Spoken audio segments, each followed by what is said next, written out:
ये मुझे भी खबर अभी मालूम हुई है कि हैदराबाद के दो ट्रैवल एजेंसी, एक fly zone tours and travels और अल मक्का हज एंड उम्रा के 42 हाजी मक्का से मदीना जा रहे थे बस में, और बस को आग लगने से मालूम हुआ कि सिर्फ एक शख्स की जान बची है। कंफर्म नहीं है, ये बात कह रहे हैं कि पूरों का इंतकाल हो गया। तो मैंने इंडियन एम्बेसी रियाद में जो डीसीएम है अबू मैथन जॉर्ज साहब से मेरी बात हुई, और उन्होंने मुझसे कहा कि कौंसल जनरल जिद्दा भी और वो ख़ुद इस पर मालूमात हासिल कर रहे हैं और जो भी ज़रूरी कार्रवाई करना है वो करेंगे।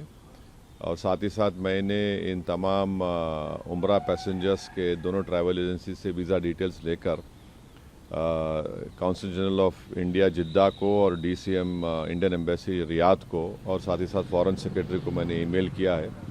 मेरी भारत सरकार से और ख़ास तौर से एक्सटर्नल अफेयर्स मिनिस्टर से जयशंकर साहब से ये रिक्वेस्ट है कि वो इमीडिएटली इस पर देखें, और अगर जिन लोगों की डेथ हुई है उनके परिवार ये चाह रहा है कि उनकी डेड बॉडीज़ जल्द से जल्द इंडिया को लाई जाए, और अगर कोई उसमें ज़ख्मी है तो उनको अच्छी से अच्छी वहाँ पर उनको इलाज हो सके।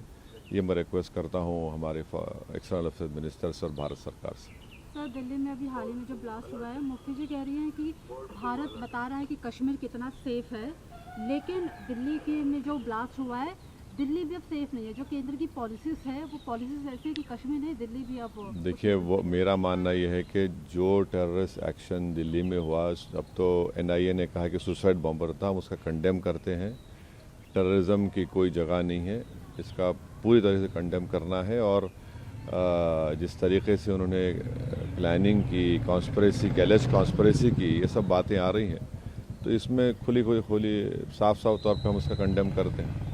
सर, इसी पे कश्मीरी मैन को भी अरेस्ट किया गया है एनआईए के थ्रू, जिसने बॉम्ब को वहाँ प्रोक्योर करवाया था। जो भी है, अब तो इन्वेस्टिगेशन चल रहा है, तो आप और हम कोई कंक्लूजन पर नहीं आ सकते। मगर ये जो इंसिडेंट हुआ दिल्ली में जिसमें 10 लोगों की मौत हुई, फिर अनफॉर्चुनेटली नौगाम में भी वो जो एक्सप्लोजिव रखे थे वहाँ पर भी पुलिस स्टेशन में ब्लास्ट हुआ, उसमें भी लोगों की मौत हुई।